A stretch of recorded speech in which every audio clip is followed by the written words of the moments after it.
Hello. Thank you for returning to watch this video. I am going to go slower as I'm now putting subtitles on in quite a few languages, and I've had comments saying I talk too fast and the subtitles go too quickly. So, what's been happening since the last entry, I hear you cry? I had received an email from Waltham Forest Council today. Derek McLean, my housing officer, again threatening eviction because I've got a door camera. Apparently a door camera is antisocial behaviour according to Waltham Forest Council. Antisocial. And yet my housing officer has seen that door camera for 2 years now and said nothing until recently. My neighbours have seen it for as long as they've been here. They've said nothing.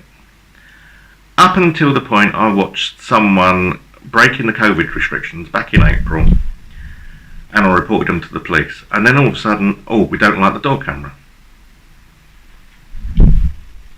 I'm going too fast again, aren't I? Anyway, so I've responded back asking why is he chasing me, and he's not chasing all the antisocial behaviour from the other residents in the block. And I've also put a complaint in against him because he can't have it both ways. They can't say I've got a single point of contact and then allow any Tom, Dick or Harry to email me. And once again, I've asked for where they're getting their powers from to take my rights away by giving me a single point of contact. An unending single point of contact without any grounds for objection or appeal.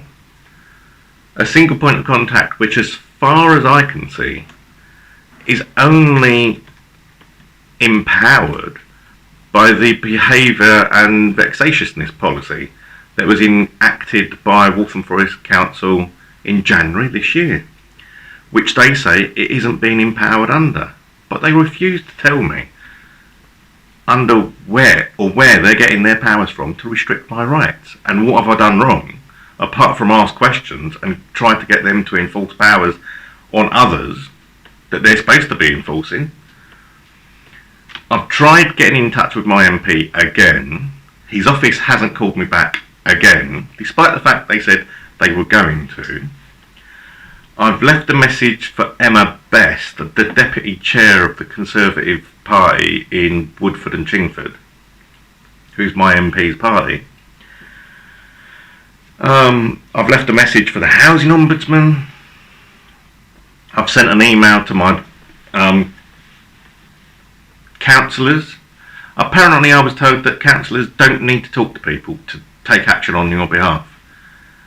I think that's wrong, but I can only go by what Mark Hines has told me. Of course, he won't put that in writing. No one in Waltham Forest puts anything in writing unless they want to be threatening.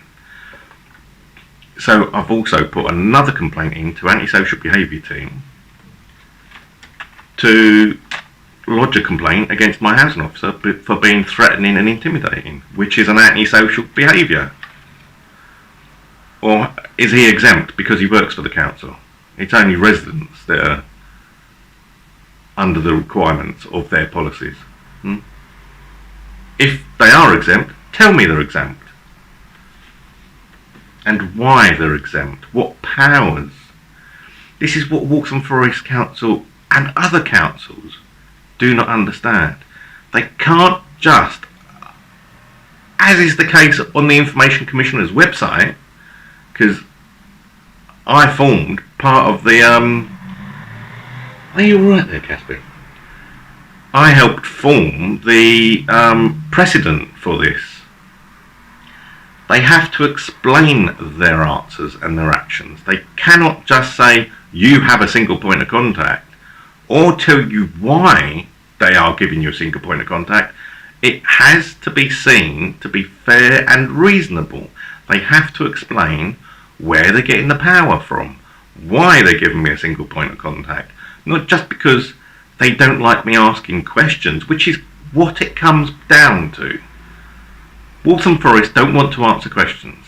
The chief executive, Martin Easom, has refused to answer any of my direct emails, and how I see it, Martin Easom has put me under a single point of contact under his own authority. As far as I can work out, this feels like it's coming from the top, and everyone's being told, single point of contact, don't talk to Gibbons. He's awkward, he's annoying, we don't want to talk to him. Unless they can prove otherwise, that's what I believe. And I am sticking to my guns on this. Take me to court, Waltham Forest Council. Let's see what the judge says. I will listen to a judge or a solicitor or both. But I won't listen to people that won't actually answer direct questions, i.e. housing. I don't know if they're racist or they're discriminating against me on the grounds of my disability, or both. I cannot get the evidence out of Waltham Forest Council to actually work that bit out. Either way, my housing officer is shoddy. Housing are shoddy. They have poor customer service, along with my councillors, who refuse to talk to me. They won't even answer direct questions. I've emailed them and they won't even answer my emails. What is that about? Why have I upset so many people just for asking why? I think I'll do a whole video on that one word. It is the most dangerous word in my vocabulary. Why? I don't want to know how you do it. I want to know why you do it. I need to understand. I'm autistic. Like most autistic people, if we can understand, we're happy. If we're told you do this and not told why, we won't do it most of the time. If it doesn't make sense to do what you're instructed, we'll need someone to explain to us why you want us to do this.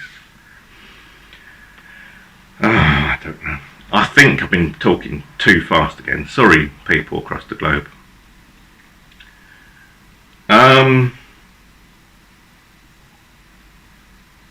See what I mean about the cats? Anyway, weekend now. I've changed my clothes. I've had a shower. I've been ill for a couple of days. The change of seasons, it's the flu sort of thing. It's not COVID. If this is COVID, then why worry about it? But I can understand COVID being awkward. But I don't understand all this lockdown when hardly anyone is dying from COVID. I would only see a lockdown as important if people were dying in thousands. More people die every winter from flu or from cold than they do from COVID. If you extrapolate the latest figures, where we've got therapies and treatments now, which we didn't have 6 months ago, a lot more people are going to die this winter just from not being able to put the heating on in this country than they are from COVID. So why don't we lock it down just because people are dying from the cold? Very odd. What's that for time? 9 minutes, I'll make that roughly. So, thank you for watching. I will be putting another video up over the weekend about the Aqua Optimal water filter. I've recorded a few bits of it when I first got it, but I've been testing it for 3-4 days, and I'll be finishing that video off this weekend. I'll be putting that one up, and it's a doozy. I do like this new water filter, but I'll go into detail about that then. Thank you for watching. Please like, subscribe, share these videos, please. I've had another 2 subscribers since I started this 10-minute routine. So thank you for those subscribers. Comments, thumbs up, always helpful, always helps on the YouTube algorithm. And please watch to the end. Thank you. I'll speak to you shortly.